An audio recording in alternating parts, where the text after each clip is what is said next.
Hello students, hello friends. In this video I will show you that how you can use if logical formula in Excel.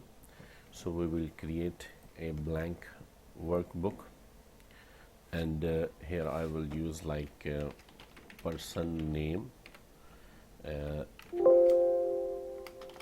first person name, then second person name, and then third person name, and then fourth person name, last one like fifth person name. If we double click here, so you can see it will like this.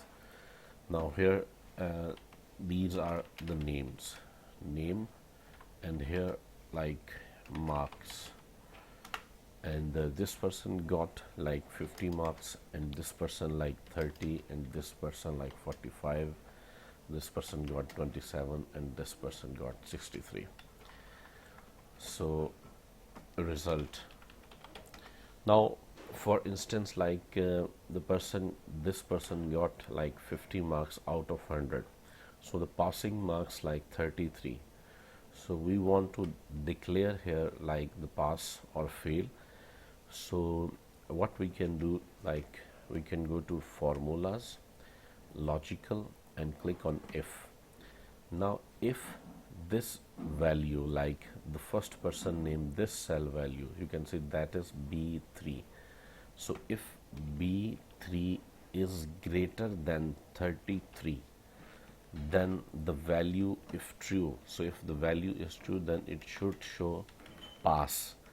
And the value if false, like if it is less than 33, then it should show like fail.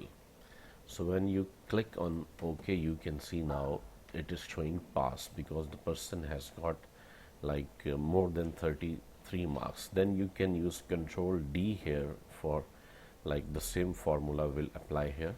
So you can see now here it is showing fail, because if B4 is, you can see if B4 is greater than 33 but it is less than 30, so that's why it's showing fail. So same thing, like this one pass, this one fail, and this one also pass.